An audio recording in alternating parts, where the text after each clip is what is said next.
Quoi? Ah là là. Bang. Hop. Oh là. J'ai peut-être cassé le stream YouTube. Oups. Je vais vérifier parce que j'ai un doute. J'ai cliqué sur un bouton. Ça va. Bang.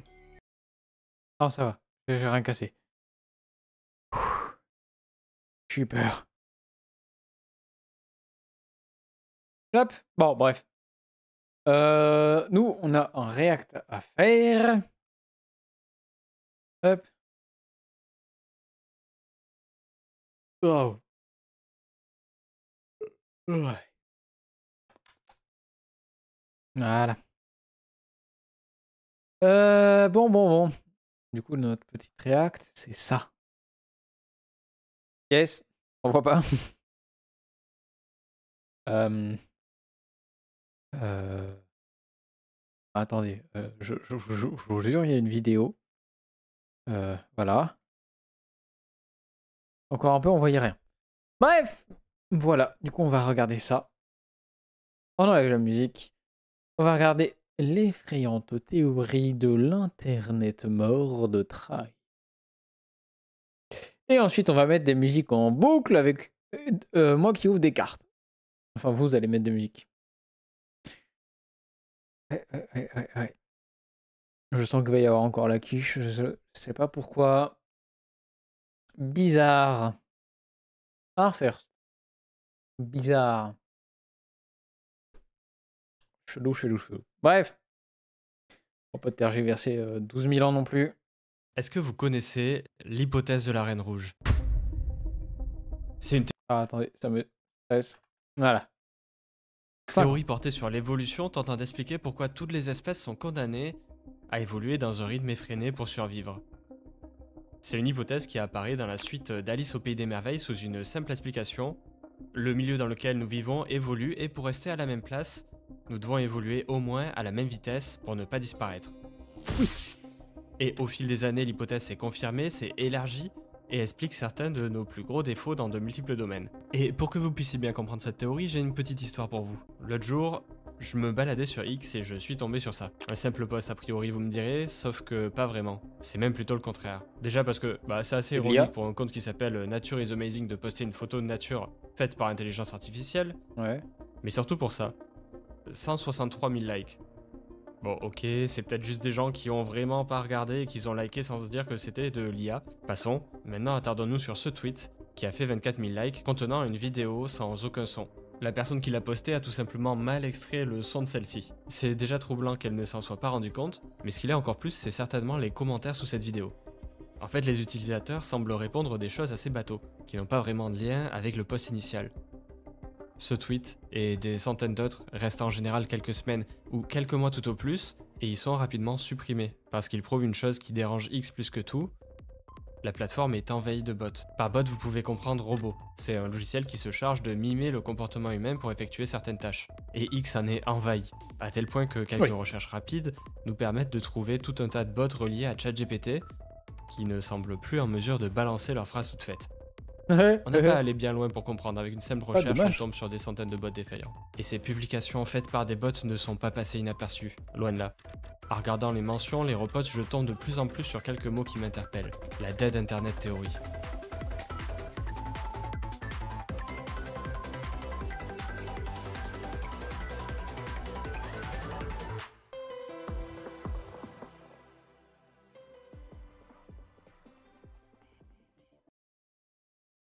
Je sais pas si c'est de ça qu'il va parler, mais le fait qu'au vu du développement actuel d'Internet, Internet va devoir recevoir, entre guillemets, une grosse, un truc qui va l'impacter massivement pour que du coup on revienne sur des meilleures bases que celles actuellement. Parce que celles actuellement, on utilise 4% de ce qui est utilisé sur Internet.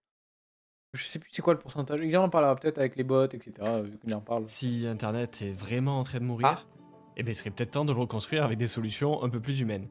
D'ailleurs, si vous voulez un hébergement fiable et indépendant, je vous... Merde, j'allais dire, on va essayer de deviner. Bon, pas eu le temps. Commando de Switch, mon partenaire pour cette vidéo. Pourquoi pas se Pas eu le servir temps, d'internet dommage. pour partager votre portfolio, votre passion pour les chats, vos plus grands projets ou même créer une boutique. Et pour cela, le plus important c'est d'avoir ces données bien au frais, au plus près de chez vous en France, surtout en ce moment. C'est exactement ce que propose The Switch. C'est une Et société oui, je mens. française basée à Bon, Clermont-Ferrand tranquille. qui vous Droit de propose manger. un service transparent, Bien. sécurisé, avec un SAV 24/24, 7 jours sur 7. Depuis 2025, Switch propose une toute nouvelle offre appelée Cloud qui contient tous les services dont vous avez. La réduction sur l'offre à 16 € est plus importante que sur l'offre à 7 €.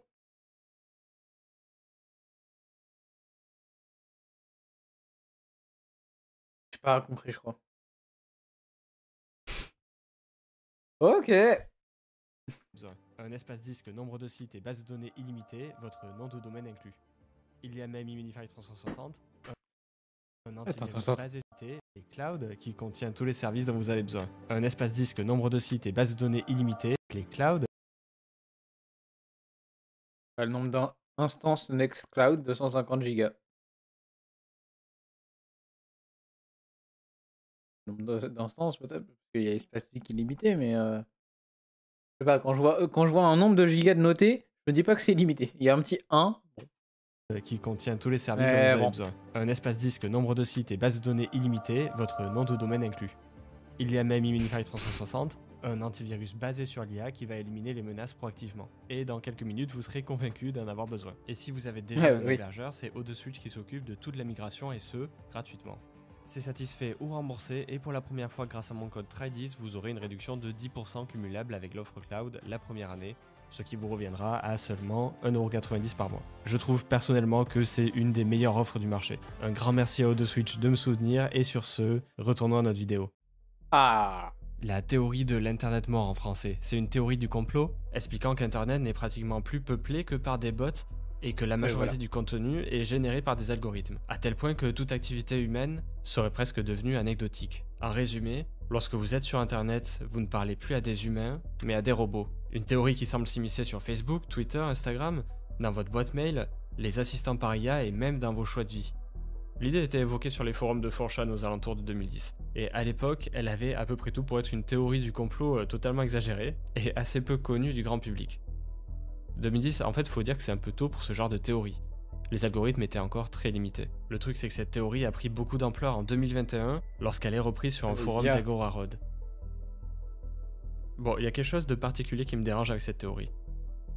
Déjà, c'est qu'elle semble modelée de toutes sortes pour faire des gros titres et choquer la plupart des gens. Mais surtout parce qu'il existe un problème de compréhension majeur sur celle-ci. Pour vérifier cette théorie, on pourrait déjà se demander quelle est la proportion des bots en ligne. Et c'est pas si facile à trouver que ça. On trouve absolument tous les chiffres, d'un coup on a 30%, d'un coup 80%. En fait c'est un peu la loterie. Les études semblent se contredire, mais surtout, elles semblent affirmer que connaître la proportion des bots et d'humains dépend en majorité de la méthode de calcul. Entre les études, on n'analyse pas forcément le trafic de la même façon et des mêmes sites. Et puis même quand on l'analyse bien, il y a toujours un problème.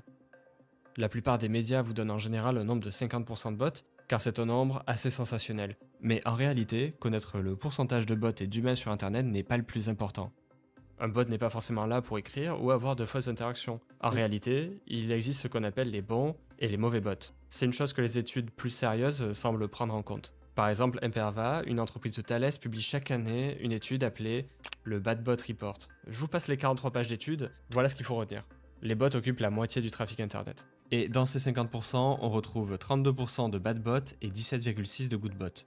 Ok, ça veut dire quoi? Eh bien, un good bot peut tout simplement surveiller la santé du site web, rechercher des données ou indexer des sites sur des moteurs de recherche. Google envoie des bots en permanence sur des sites web pour améliorer ses recherches et mieux cibler les sites web. Tandis qu'un mauvais bot, là on a du choix. Ils peuvent faire des attaques DDoS, c'est-à-dire envoyer une grande quantité de bots pour faire tomber un serveur. Ils peuvent voler des données, être des bots de piratage qui parcourent internet à grande échelle pour essayer d'injecter des virus. Et enfin, la dernière catégorie, celle qui nous intéresse, ça peut être des spammers. Ceux-ci viennent directement cibler des discussions ou des commentaires. Vous les voyez sur YouTube ou n'importe quel réseau propager des arnaques. Et c'est la catégorie qui semble le plus se rapprocher de la Dead Internet Theory. Des bots qui apparaissent parmi nous et qui fausseraient nos interactions humaines. Parce que la Dead Internet Theory, elle nous parle de remplacement, de posts qui auraient pu être faits par des humains, mais qui sont en réalité faits par des robots. Et cette catégorie des spammers, même si elle fait des dégâts, elle n'est pas si importante qu'on pourrait le croire. Ouais, mais Ouais, vas-y, il va peut-être le dire. En fait, elle est pas si importante, mais proportionnellement, en fait, on le voit. C'est vu qu'on n'interagit plus, avec, celle-ci, plus que celles qui, interagi les bots qui interagissent, de manière indirecte.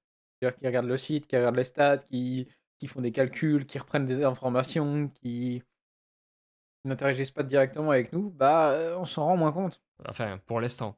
Mais ça, on va y revenir. On aurait pu se dire que cette théorie est une exagération médiatique, que non, Internet ne va pas mourir et crouler sous le nombre de fausses interactions. Sauf que l'histoire ne s'arrête pas là. J'ai une petite histoire pour vous et celle-ci semble liée aux profonds instincts de l'être humain. Une machine qui était en marche bien avant l'arrivée des premiers bots. Revenons au tout début.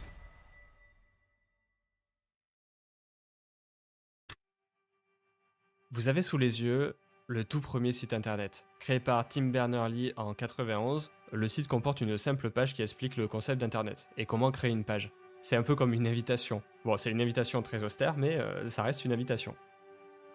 Et les invités n'ont pas tardé à répondre et à se rejoindre à la petite fête qu'était internet. On voit apparaître des sites allant au plus simple possible. Fanfiction.net, qui comme son nom l'indique permet aux fans de publier des petites histoires basées sur des œuvres existantes. Newsground, un petit paradis pour les amateurs de jeux flash et d'animation. Et en avançant un peu dans le temps, on retrouve des sites qui ont fait les plus grandes heures de l'histoire d'internet. Par exemple DeviantArt qui, à l'époque, était un endroit où tous les artistes se rassemblaient et partageaient leur créativité. Tiens, en voilà un que vous connaissez bien, jeuxvideo.com, à l'époque un site qui commençait à se faire sa place. Bien loin du tumulte parisien, l'idée nous vient d'une petite ville du Cantal, Aurillac. Je pense que vous voyez le point commun entre ces sites. C'était des sites où on ne retrouvait pas spécialement des choses à vendre, mais plutôt des choses à partager. Ces premières briques d'internet n'avaient que très peu accueilli la publicité ou les enjeux monétaires d'aujourd'hui. Et on peut dire que ça a vite changé. En fait, dès 1994 apparaît la toute première bannière publicitaire, avec un taux d'engagement de 44%. C'est énorme. Sur 100 personnes voyant la publicité, 44 clics. Et il en faut pas plus pour que toute l'industrie le comprenne, la publicité et Internet, bah c'est le futur. En 2000, Google introduit AdWords, en 2004, Facebook arrive et teste la mise en place d'annonces ciblées, en 2006, Google rachète YouTube et lance la monétisation, et en 2007, Facebook lance Facebook Ads avec des publicités encore plus ciblées. La boîte de Pandore était ouverte. La publicité était déjà partout et la récréation n'aura pas duré bien longtemps. Les investissements de masse ne vont pas tarder à arriver. Et le problème, c'est qu'ils vont pas faire que ça. La plupart des sites traditionnels faits main par des passionnés vont se faire racheter petit à petit. Pour l'un des cofondateurs alors de ce qui s'appelle encore Webedia, mais alors qui rachète quoi toutes les semaines. Vous êtes en train de tous les mois. Tous les mois. Non mais c'est ça. Le rythme, c'est tous les mois vous rachetez un nouveau site. 95 millions d'euros. C'est la somme du rachat de jeuxvideo.com en 2014 qui attire. C'est pas mal. Ça fait un peu d'argent. Quelques 15 millions de visiteurs mensuels. Ok, vous avez l'habitude des gros chiffres, mais vous vous rendez compte de ce que c'est, 95 millions d'euros? Face à des sommes pareilles, les rares initiatives de proposer des sites libres de toute emprise échouent.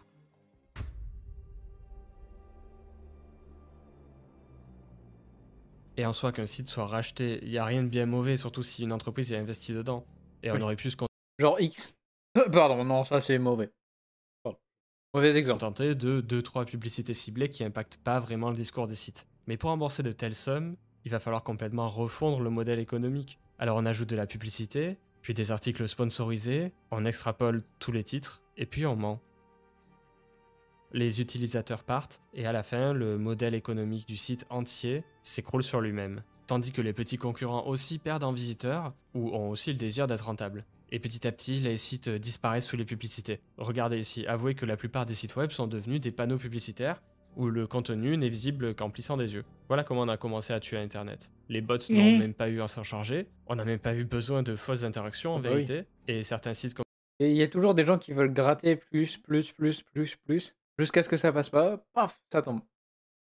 Et ils jouent avec la limite. Ils jouent avec notre limite pour que du coup, ils soient gagnants le plus possible, et que nous on reste. Comme celui-ci sont morts sans même avoir de vrais concurrents. Ils ont été auto-sabotés par des investisseurs toujours plus désireux d'avoir une rentabilité à court terme. Et ils racontent des histoires où ils écrivent en langue Google. Ils peuvent écrire en français ou ils ont des tableaux d'écriture à ce point précis pour que les mots-clés soient placés aux bons endroits que finalement on se demande s'ils peuvent encore exprimer leur talent. Qu'ils acceptent d'avoir, en plus de leur rédac chef éditorial, qui est celui qui regarde si l'histoire est bien écrite, un autre rédac chef, qui s'appelle Google, Le nouveau rédacteur en chef, c'est Google. Et s'il dit ça, c'est parce qu'il sait que les règles d'internet ont Le changé. référencement. En modifiant drastiquement le contenu de jeuxvideo.com, il sait qu'il pourra, encore et encore, augmenter l'audience de celui-ci. Je vous parle de jeuxvideo.com, mais c'est valable pour plus ou moins tous les sites qui ont dû petit à petit rejoindre cette problématique du comment attirer le plus de monde possible.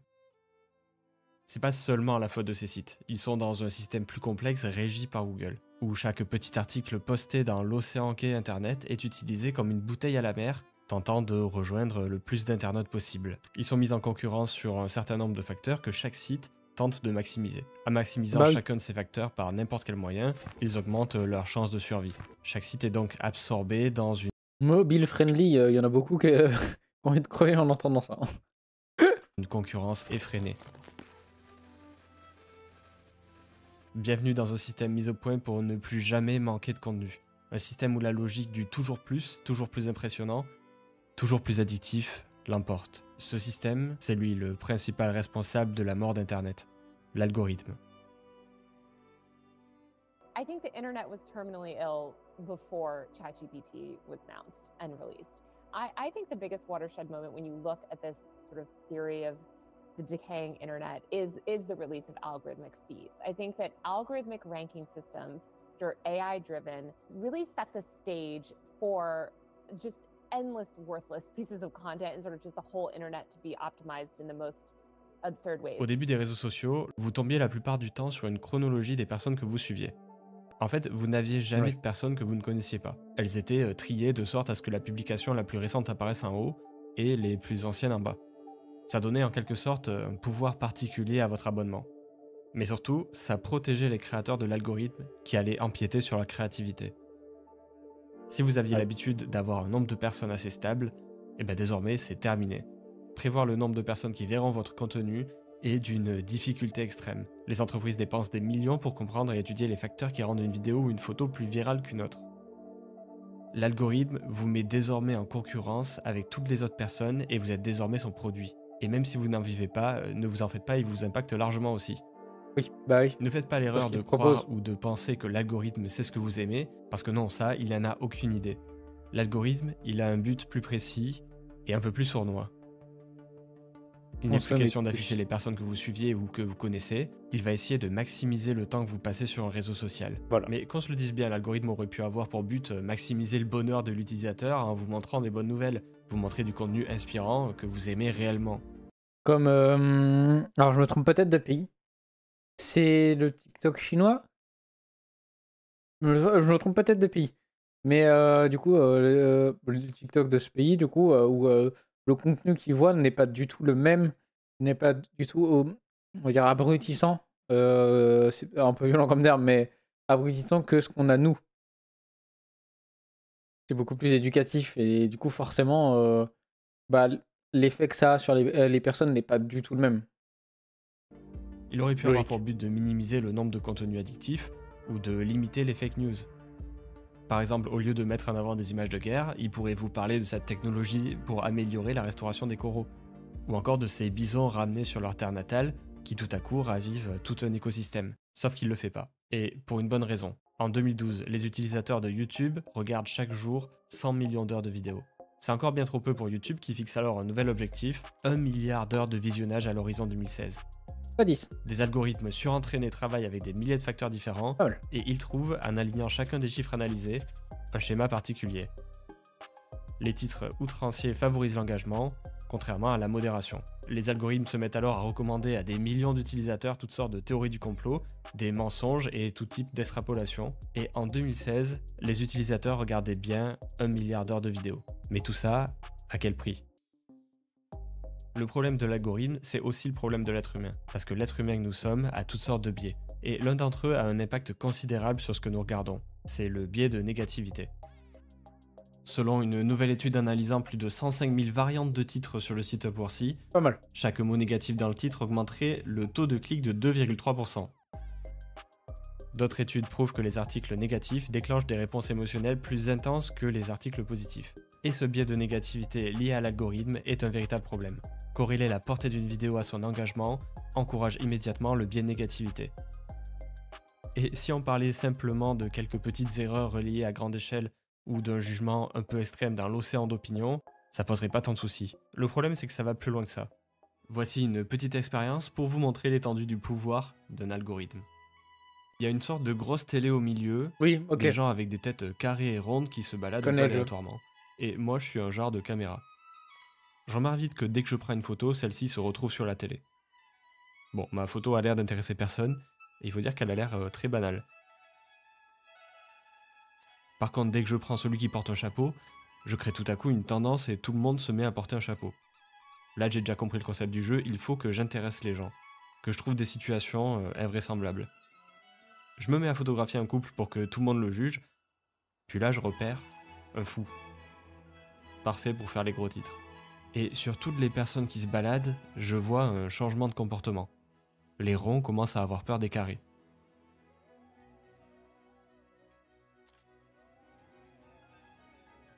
Comme si le fait de leur avoir montré des news anxiogènes avait définitivement installé une profonde méfiance en eux. Oui.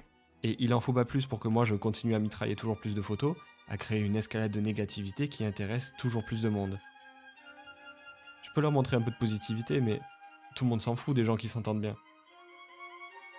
Oui, ça fait moins parler.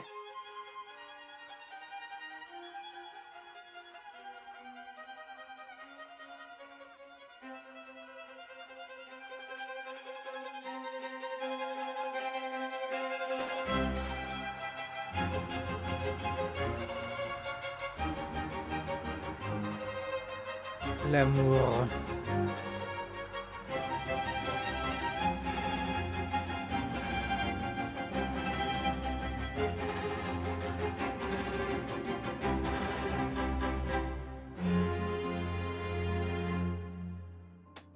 Eh oui. Les algorithmes touchent une base si large d'utilisateurs qu'ils sont parfois utilisés en politique. Vous vous souvenez peut-être de ce ballon espion chinois qui avait survolé les États-Unis et le Canada en 2023. À ce même moment sur Twitter, se livrait une bataille entre 120 000 personnes pour déterminer qui avait lancé ce ballon. Sauf que sur ces 120 000 personnes, plus de la moitié étaient en réalité des robots. C'est un exemple comme il en existe des milliers et des bien plus graves. Les algorithmes, au fil du temps, ont joué un rôle majeur pour l'amplification des tensions. C'était le cas lors des massacres en Birmanie ou pour n'importe quelle élection récente. Une chose rassurante néanmoins, les plateformes ont le pouvoir de faire évoluer leurs algorithmes au cours du temps, et donc de contrer plus ou moins ces biais. Si YouTube est YouTube aujourd'hui, c'est grâce à de longues années de mise à jour et de tests, parfois dans la douleur pour les créateurs. Et on observe qu'Internet n'a jamais été aussi riche en contenu qu'auparavant. Il m'arrive tous les jours de découvrir de nouveaux créateurs. Tiens, d'ailleurs, j'en ai mis quelques-uns dans la description, n'hésitez pas à aller les suivre. On a fait un peu de chemin depuis le tout premier site qui paraissait bien innocent et bien gentil comparé à ce qu'on vient de voir. Une fois que tout le monde a mis au point des algorithmes améliorés d'année en année, on peut dire que tous les réseaux sociaux sont au même niveau. Le premier qui trouvera une technique qui retiendra plus les utilisateurs que les autres aura un avantage considérable. C'est TikTok qui l'a trouvé, avec la notion de scroll infini. Une nouvelle ligne rouge est franchie en matière d'addiction. Et depuis, ce que j'appelle ces lignes rouges, ces petits franchissements dans l'éthique continue. La petite coche bleue pour vérifier un compte est désormais achetable via un abonnement. Sur X, puis sur Facebook, puis sur Instagram. L'outil parfait de la désinformation est désormais accessible. De quoi relancer un petit peu notre théorie de l'internet mort. Et d'ailleurs, c'est à ce moment-là que la théorie commence à reprendre de l'ampleur. Internet semble au fil des années s'être rassemblé autour des réseaux sociaux, mettant en avant très régulièrement des tendances. Mince, dommage. Celles-ci sont rapidement effacées et remplacées par de nouvelles, un peu comme une boucle sans fin. Les algorithmes ont en quelque sorte dicté notre façon de poster et réagir sur Internet, nous rendant complices de comportements répétés et assez prédictibles. Si prédictibles qu'ils seraient peut-être même falsifiables. Si seulement on avait une sorte de possibilité de générer du contenu à l'infini, sculpté parfaitement selon les règles de l'algorithme. Si seulement. Vous vous souvenez du 30 novembre 2022 de ce que vous étiez en train de faire ? Beaucoup d'entre vous étaient certainement en train d'essayer la toute première IA générative rendue publique, appelée sobrement Chat Générative Pre-Trained Transformer. Vous l'appelez certainement ChatGPT. Elle peut répondre à toutes sortes de questions, générer des images, et depuis, toujours plus d'IA sont sorties et elles peuvent même désormais générer des vidéos. Bon, mettez générer entre gros guillemets, on va en reparler. Vous avez l'habitude de vous en servir sur le site officiel. Et pourtant, je peux vous assurer que vous voyez plus ChatGPT sur... Ok. Générer entre guillemets parce que tout simplement ça utilise du contenu déjà existant pour ça se base sur ça pour créer du nouveau contenu. Voilà. Sur d'autres sites que sur son propre site. Et ce pour deux raisons différentes. Déjà parce que ChatGPT possède une API, en quelque sorte une interface qui permet à n'importe quel service ou robot de communiquer avec. Comprenez par ici, grâce à son API, ChatGPT peut être utilisé partout, à n'importe quel moment et pour absolument tout. Disons qu'en proposant une API, ChatGPT propose une boîte à outils d'une richesse infinie, mais à double tranchant. Les bots sont désormais bien plus simples à mettre en œuvre. Et la deuxième raison, c'est nous-mêmes. Les algorithmes ont facilité la croissance du contenu toujours plus impressionnant. Pas besoin d'API pour aller balancer des photos générées en prétendant qu'elles sont vraies, ça les humains s'en sont déjà occupés. Si vous connaissez Pinterest, vous savez qu'il s'agit d'un site bien sympathique pour trouver des inspirations. On retrouve parfois des superbes peintures, tableaux, design d'intérieur. Et bien sachez que maintenant, il est difficile d'y trouver des œuvres authentiques. Ok, on va jouer à un petit jeu, me voici sur la page d'accueil de Pinterest, j'ai vérifié tout ce qui était proposé, je vous laisse quelques secondes pour me dire lesquels sont de l'IA. Lesquels Ok, sont voilà pas ce de que l'IA j'ai plutôt. identifié comme étant de l'IA. En fait, même pour moi, c'est difficile de le savoir, et dans les commentaires, on trouve la plupart des gens qui se demandent à chaque fois si c'est un vrai artiste. Donc on récapitule, l'IA récupère des œuvres de millions d'artistes pour construire son modèle. Des fausses œuvres submergent les réseaux sociaux, à tel point qu'il devient difficile de reconnaître le vrai du faux. Et pour moi, c'est ça la théorie de l'internet mort. Le moment où les robots sont capables de mimer le comportement humain à la perfection. Oui. Même s'il y a toujours un humain derrière. Les artistes ont vite remarqué que les IA étaient en train de voler tout leur contenu. En 2022, sur le site de partage ArtStation, ils remplaçaient toutes leurs œuvres par ce petit carré noir, noté No AI. Le site entier se transforme alors en une mosaïque de petits carrés noirs, rendant ArtStation inutilisable, de sorte à ce que le site se voit obligé de réagir et propose un réglage permettant d'éviter qu'une IA copie son contenu. C'est une manipulation habile puisque, grâce à ce tour de passe-passe, les IA ne pourront plus ingérer leurs œuvres. Le truc, c'est qu'ils l'ont déjà fait. ChatGPT a parcouru des millions de pages pendant des années, avant même que les artistes n'aient commencé à se révolter. L'IA, c'est la base d'un changement bien plus grand que ce qu'on peut imaginer. Parce que l'IA, c'est un maximiseur bien plus perfectionné que n'importe quel simple algorithme. Hey, how's it going? Hey, Rocky. I'm doing great. How about you? I'm awesome. Listen, I got some huge news. Oh, do tell. I'm all ears. Well, in a few minutes, I'm going to be interviewing at OpenAI. Have you heard of them? OpenAI? Huh? Sounds vaguely familiar. Kidding, of course.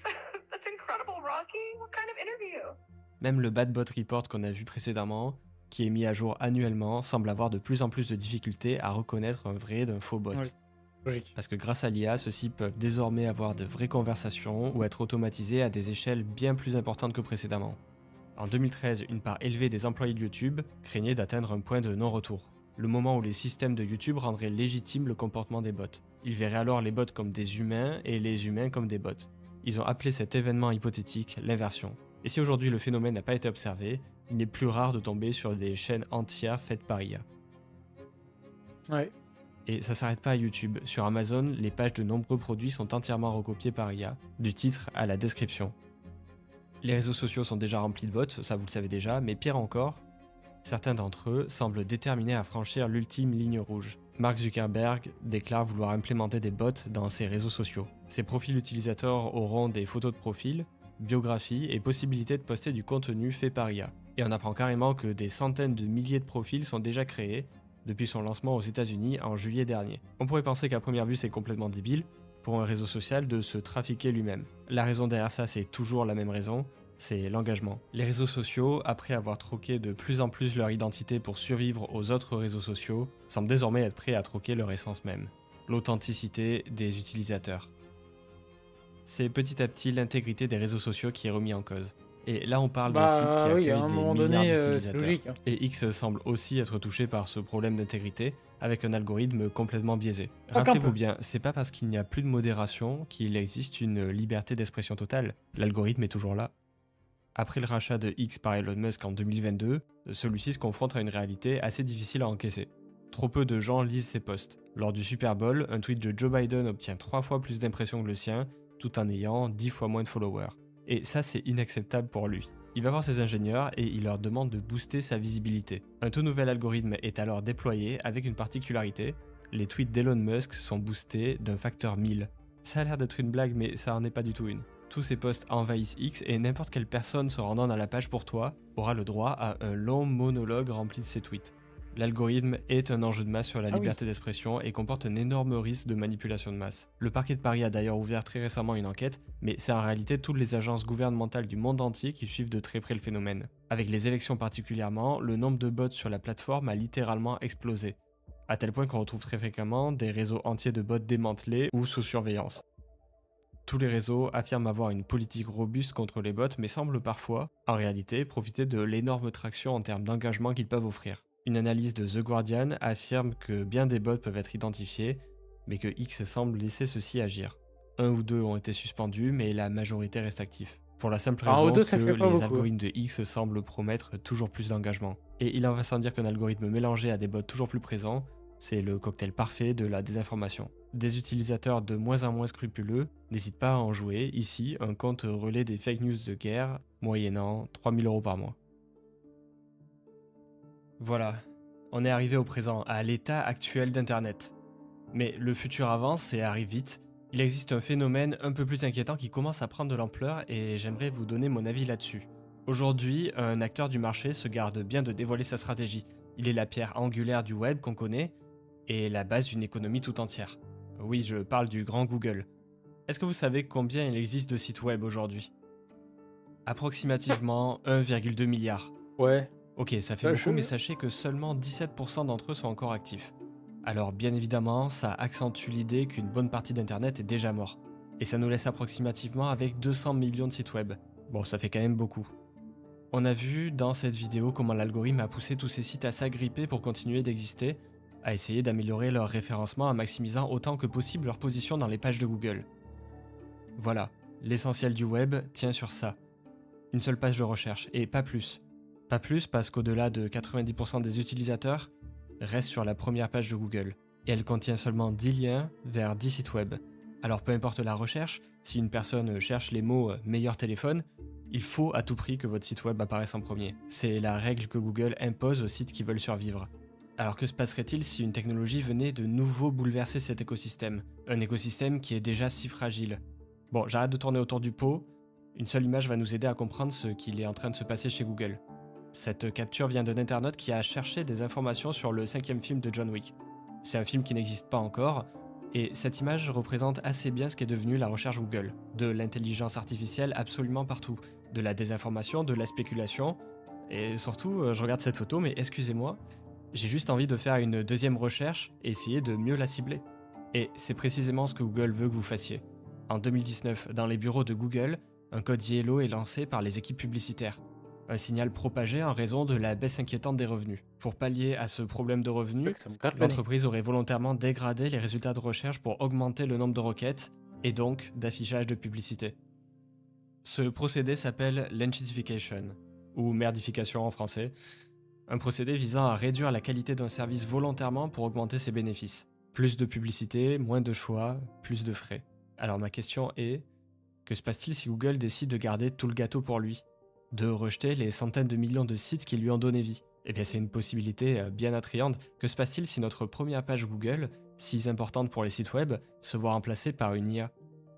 Mettons par exemple, imaginons qu'un petit bouton AI Mode fasse son apparition, et que ce bouton réponde directement au même titre que ChatGPT ou Perplexity, grâce aux milliards d'informations volées à ces mêmes sites web. Ces mêmes sites web dont Google va désormais voler le trafic, et détruire tout un écosystème petit à petit. Les sites vont fermer. L'IA, qui possède des années d'avance sur les régulations, a pu voler des quantités de données affolantes. Alors on pourrait se dire que mon exemple est une extrapolation, mais en fait c'est ce que vient d'annoncer Google via un simple tweet. Le moteur de recherche semble y aller assez timidement, mais ne soyez pas dupes. Ils sont bien au courant qu'ils ont de l'or entre les mains. Tu Internet. L'Internet d'autrefois, qui était alors un simple lieu de partage, semble être devenu un lieu où tout le monde semble vouloir retenir l'attention des utilisateurs plus que les autres. Et tout ça, ça porte un nom, l'économie de l'attention. Tous ces géants du numérique se battent pour récupérer chacune de vos minutes. Mais n'oubliez pas que votre attention donnée minute après minute représente une immense partie de votre vie, non seulement sur les réseaux, mais aussi en dehors. Parce que oui, les réseaux et le contenu que vous consommez peuvent vous pousser dans des troubles du comportement, anxiété, dépression, Tout ça rongé par la négativité des réseaux. Internet n'est pas mort, mais il n'en est pas moins un outil à utiliser avec précaution, et de plus en plus, en particulier les réseaux sociaux. Si vous ne les contrôlez pas, ils représentent un gouffre. Le plus important, c'est déjà de le savoir, et pour une fois, et c'est peut-être la première fois que je vous le demande ici, partagez cette vidéo autant que vous le pouvez, que ce soit sur X à vos amis ou à votre famille. C'était Try, prenez soin de vous, je vous remercie de votre précieuse attention. Eh oui, Internet est en train de mourir.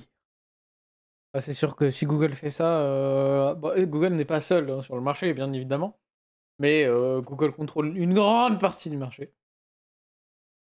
Alors, j'ai pas le nom de toutes les sociétés qu'ils ont, mais Google, je sais qu'ils sont YouTube, ça c'est sûr, depuis maintenant plusieurs années. Entreprise appartenant à Google.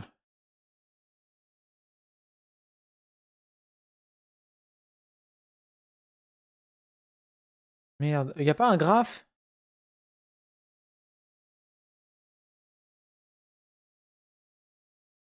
Ouais. Il y a des trucs qui n'ont rien à voir. Justement, ça en parlait. Graphique. Société appartenant à Google.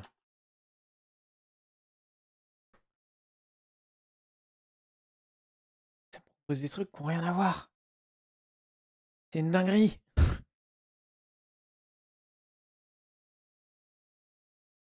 Bah super. Vraiment, il y a la moitié des trucs, ça n'a rien à voir. C'est agent immobilier. Oui, d'accord, si tu veux. C'est pas ça que je veux.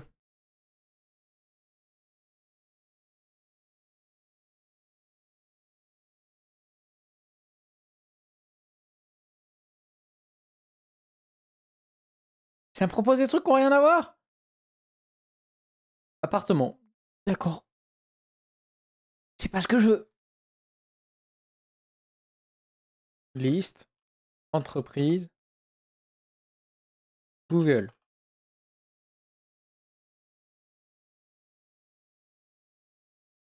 Liste des entreprises rachetées par Google. J'aimerais bien la liste de toutes leurs entreprises. Ouais, je vais pas réussir à l'avoir. Bon exemple en rapport comme hein oh merde, bon exemple comme la vidéo le disait, merde.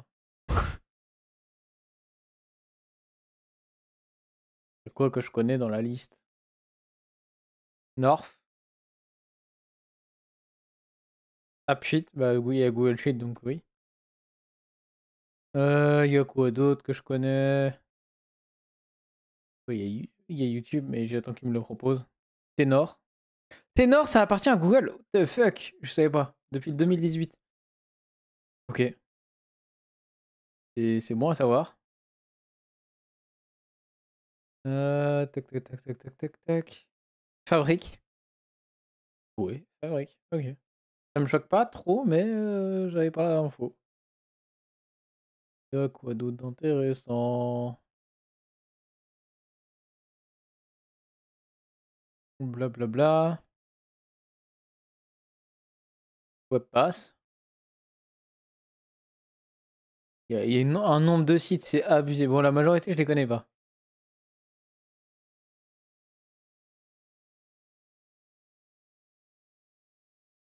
Attends, Google a racheté A, B, C, D, E, F, G, H, I, J, K, L, M, N, O, P, Q, R, S. Quoi? Q, R, S, oui. T, U, V, W, X, Y, Z. .com. En 2015.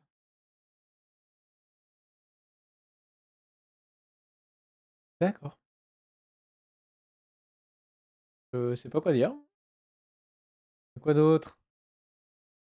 Blablabla, blablabla, blablabla, blablabla.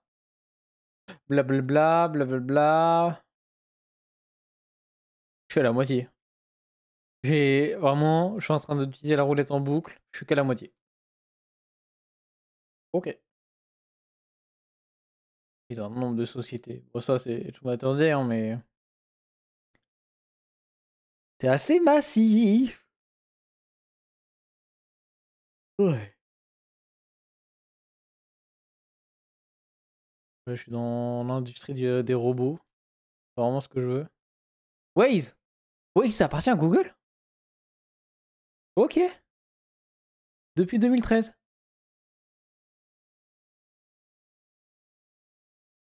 Ok. Je savais pas. Waze appartient à Google. C'est pas mal. Oh! Oh là! Ouais, il y a plein de sites là. Il y a plein de sites, mais j'en connais aucun. J'en connais toujours aucun. CLD, quand même, ça me dit un truc, mais. Ah, plus que ça. Quoi d'autre? TerraSent. Ça me dit quelque chose. ReCAPTCHA, bien sûr. Ça, je savais que c'était à Google maintenant. Pour moi, c'était à Google de base, mais. Bon, apparemment, non. Qu'est-ce qu'il y a d'autre? Bah, YouTube, oui, bah, bien évidemment. Ah, c'était en 2006 qu'ils l'ont racheté. Eh putain. Je pensais pas que c'était aussi vieux par contre. Android. Oui, ça oui.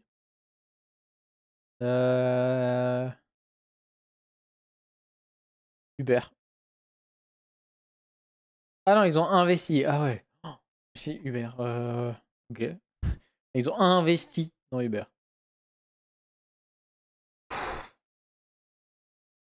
C'est pas passé loin de l'achat d'Uber. Hein. Ce qui m'aurait un peu choqué. Mais pas trop. Un peu, mais pas trop.